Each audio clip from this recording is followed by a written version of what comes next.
क्या कहना चाहेंगे आप इसके? मुझे याद है जब रसूलाबाद के सीएससी को लेकर के एक वीडियो मैंने जारी किया था, तो उस समय सरकार के लोगों ने जो कहा वो आपको पता होगा। उन्होंने कहा कि ये पूरा इंतजाम ठीक है, और लिफ्ट के बारे में तो नहीं कहा। लिफ्ट के बारे में मैंने दोबारा सवाल पूछा कि लिफ्ट चल रही है कि नहीं चल रही है। लिफ्ट आज भी नहीं सेकंड फ्लोर पे जा पा रही, ना फर्स्ट फ्लोर पे जा पा रही, और एम्बुलेंस की दुर्दशा आप ही जान ही रहे हो। तो सब इंतजाम खराब कर दिया है, और लगता तो ये है कि इलाज की अब अस्पतालों को भी जरूरत है। बिना अस्पतालों के इलाज के जनता को इलाज नहीं मिलेगा, ना दवाई है ना इंतजाम, और जो अच्छे काम थे वो भी खराब कर दिए। 100 नंबर की गाड़ी खराब कर दी, एम्बुलेंस खराब कर दी, लैपटॉप बांटते थे वो भी बंद कर दिया। अब एआई की बातें कर रहे हैं लाल किले से। बिना लैपटॉप के एआई कैसे होगा? या जो एआई के लिए इंफ्रास्ट्रक्चर चाहिए, इकोसिस्टम चाहिए, तो कैसे होगा संभव? प्राथमिकता पे किसान होना चाहिए। ये एआई से धोखा नहीं देना चाहिए।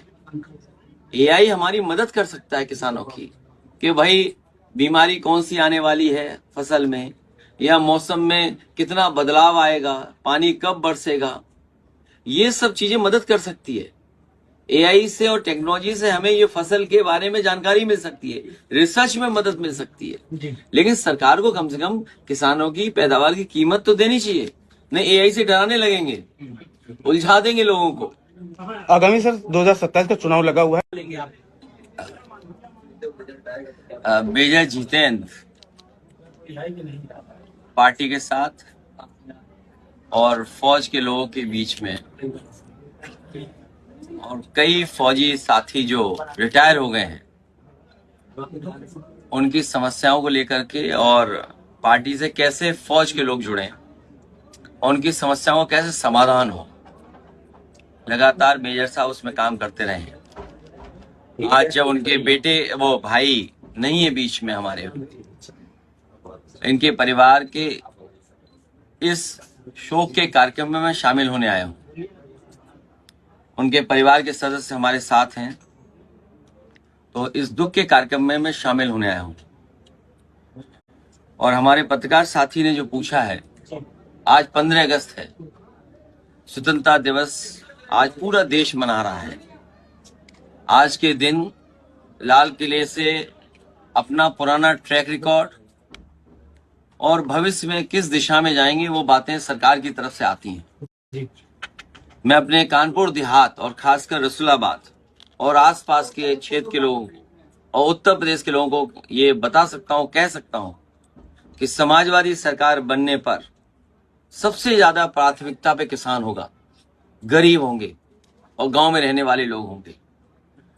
अगर विकास की तुलना करें हम और आप मिलकर के, मुझसे बेहतर तुलना आप लोग कर सकते हैं, क्योंकि आप जनता के बीच रहते हैं, पत्रकार हैं, डेली आपको कुछ न कुछ सुनने को मिलता है, कोई न कोई खबर बनाने का मौका मिलता है। जो व्यवस्था उस समय लागू हुई थी, ये जो सड़क आप देख रहे हैं रसूलाबाद को जाती है और झिंझक तक जाती है और आगे तक बनती है, ये नई टेक्नोलॉजी की बनी थी। ये जब निर्माण होना था तो बहुत सारे अधिकारी रुकावट पैदा कर रहे थे, मुझे मजबूरी में उन पर कार्रवाई करनी पड़ी, और उसके बाद ये सड़क बनी है। ये अपने आप में नई टेक्नोलॉजी सड़क बनी। जो बनाने वाली कंपनी थी, उसके इस काम के बाद देश में बहुत सारी जगह पर उसे काम मिला है। और देखिए कितने साल पुरानी सड़क है, लेकिन आज भी राइडिंग क्वालिटी खराब नहीं हुई है इसकी। आज भी राइडिंग क्वालिटी, जितना मैं चल के आया हूं, यहां तक पहुंचा हूं, नहीं खराब हुई है। और चौराहे के दोनों तरफ हमारी कोशिश थी ये 4 लेन रोड बन जाए। आने वाले समय में रसूलाबाद का चौराहा जैसे दिखाई देता है, ये तीनों तरफ 4 लेन से जुड़ जाएगा। आगरा लखनऊ एक्सप्रेसवे, उधर देश के जो 75 जिले हैं, वहाँ की जनता के लिए क्या संदेश देना चाहेंगे? सब सीटें समाजवादी पार्टी आसपास की जीतने वाली है इस बार। सर इस बार समीकरण से टिकट दी जाएगी। और बीजेपी वाले घबराए हुए हैं। जब से बच्चों ने लोकतंत्र में अपनी आवाज उठाना शुरू किया है, बीजेपी के लोग घबरा गए हैं, घबराए हुए हैं। जो सरकार बच्चों से घबरा जाए और 10 साल में उनके पास कुछ काम करने का ना हो, रिकॉर्ड ना हो उनको बताने का, ये सरकार जाने वाली है। एक तो नौजवान दुखी है, किसान दुखी है, कहीं डीएपी खाद मिली हो बता दो आप, और खाद और डीएपी के लिए भी आपको पोर्टल का इस्तेमाल करना पड़ा। थोड़ा मिस हो गया तो गायब होगा, नाम ही गायब हो गया। ये नए जमाने के लोग हैं। बताओ, किसान को खाद चाहिए तो खाद नहीं दे पा रहे, और जो बटाई पे नहीं खेती उन्हें खाद कहाँ से मिल रही है? सर जैसे बिहार में चला था, योजना का लाभ दिया गया था, कहीं ना कहीं सवाल उठा था, लोकतंत्र को खतरे में डाला गया। अब उत्तर प्रदेश में यही चर्चा तिरंगा अभियान के तहत लोग गांव-गांव में भाजपा के लोग कर रहे हैं, इसको किस नजरिए देख रहे हैं आप? वैसे कि 50,000 महिलाओं को अनुदान मिला। वैसे बहुत अच्छे चैनल हमें दिखाई दे रहे हैं, मोबाइल चैनल भी हैं जी। मेन स्ट्रीम मीडिया तो अलग तरह से काम करता है, लेकिन मेन स्ट्रीट मीडिया थोड़ा अलग काम करता है। बिहार में जो 10,000 रुपए दिए थे दोबारा महिलाओं को नहीं मिले जी। और महिलाएं ढूंढ रही थी कि कहां जाएं, किस बैंक में अपना अकाउंट खाता खुलवाएं। आप सोचिए, इस यूपी सरकार में क्या ऐलान कर रहे हैं कि 50,000 रुपए साल के दिए जाएंगे। और अगर आप में से सबके पास गूगल होगा, यूट्यूब है, सब कुछ है, आर्काइव में निकालना। हमारे एक रंगी मुख्यमंत्री जी ने, और जब से कानपुर लखनऊ की सड़क खराब हुई है तब से हम योगी कम कहते हैं, इंजीनियर कहते हैं उन्हें। हमारे इंजीनियर योगी मुख्यमंत्री जी क्या कह रहे थे विधानसभा में कि 1,500 रुपए दिया जाएगा हमारे बुजुर्गों को और माताओं बहनों को। जो लोग 1,500 रुपए नहीं दे पाए, उनसे आप उम्मीद करोगे 50,000 रुपए देंगे? याद कीजिए, समाजवादी पार्टी में कोई गांव नहीं बचा होगा जिसमें 30,000 और 35,000 का लैपटॉप उस समय न दिया गया होगा। बहुत से गांव होंगे और आपकी नॉलेज में होंगे। आज भी चला रहा हैं? आज भी चला रहा हूँ। अरे बहुत से बच्चों को मिले थे, एक एक गांव में बड़ी संख्या में मिले थे। तो 35,000 वो दे रहे थे, कन्या विद्याधन दे रहे थे, समाजवादी पेंशन दे रहे थे, एम्बुलेंस फ्री दे रहे थे, पुलिस को फ्री 100 नंबर गाड़ी दे रहे थे। तो ये तो सामान्य सुविधाएं जो दे रहे थे, और लोहिया आवास दे रहे थे। कोई लोहिया गांव बनाया था? भूल गए? और जनेश्वर में गांव बने थे।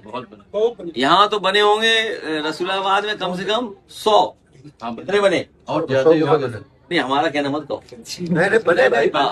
नहीं 100 के लगभग बनाए थे हमने, और लोहिया गांव बनाए थे। और आपको याद होगा खजांची का घर, बताओ 48 घंटे में तो बना दिए थे, नहीं बना दिए थे? 48 घंटे में तो। और सोलर पैनल था, लाइट थी, और पानी की टंकी भी थी।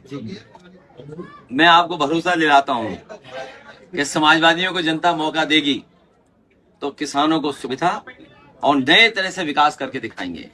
और जो हवाई पट्टी इनके गांव बनाई, सारस तो उतर रहे हैं वहां, हवाई जहाज नहीं उतर रहे। सर एक बात और, एक रुपया सिटी में संविधान बचेगा तो हमारी आपकी आजादी बचेगी, संविधान बचेगा तो हमारी आपकी स्वतंत्रता बचेगी, स्वाधीनता बचेगी, और संविधान बचेगा तो लोकतंत्र बचेगा। और हमें उम्मीद है कि लोकतंत्र बचेगा, और उसको बचाने के लिए अभी जो जनता ने सहयोग और समर्थन दिया, 37 सीटें और अलायंस को मिलाकर के 43 सीटें जो मिली हैं, उसी का परिणाम है। डिलिमिटेशन सरकार नहीं ला पा रही है, और यही कमजोर होते हम तो लोकसभा की सीमाएं बदल गई होती। ये जो बीजेपी के लोग लोकसभा की सीमाओं की चिंता कर रहे हैं, इन्हें देश की सीमाओं की चिंता करनी चाहिए। जो हमारी सीमाएं बदलना चाहते हैं लोकसभा की, जो देश के साथ व्यवहार हो रहा है सीमाओं पर, और कम से कम क्षेत्रफल तो बता दें कि 2014 से पहले क्या भारत का क्षेत्रफल था और आज क्षेत्रफल क्या है। सर बिहार में जिस तरीके से इस वाक्य को और इस शब्द को कितना आप मानते हैं कि सही है? ऐसा है, वो स्पीकर हैं, उनका सम्मान करना चाहिए एज ए स्पीकर के रूप में, ज्यादा नहीं कहना चाहिए। लेकिन हमारी एक अपील है आपके माध्यम से, निवेदन के माध्यम से, कि स्पीकर सब भरोसा करते हैं, जैसे प्रभु श्री राम पर सबको आस्था है, सबको श्रद्धा है। अगर वहीं चोरी हो जाए, वहीं पर श्रद्धा पे चोरी हो जाए, बताओ कितने आस्थावान लोगों के साथ धोखा हुआ है, सोचिए। और कोई भी दान अपना बताता नहीं है गुप्त दान, ये गलत बात है। अगर आप किसी का गुप्त दान पूछ रहे हैं तो आप सनातनी नहीं हो सकते। हमारे यहाँ ब्राह्मणों को बाद में दक्षिणा देने की वो है, आप दक्षिणा पूछ नहीं सकते किसी से। तो ये स्पीकर साहब को बताना आप जाके कि ये पूछना गलत है। और उससे भी गलत बात क्या हुई है मैं बताता हूँ। ये भावना पता लगती है कि आपकी भावना क्या है। आप मुस्लिम लोगों के नाम पूछ रहे थे और कह रहे थे आपने कितना दान दिया। ये बताइए कैसी कैसी बात है। जब हम स्पीकर पे ज्यादा भरोसा करते हैं, स्पीकर पे सब सम्मान करते हैं, वो पोस्ट ऐसी होती है।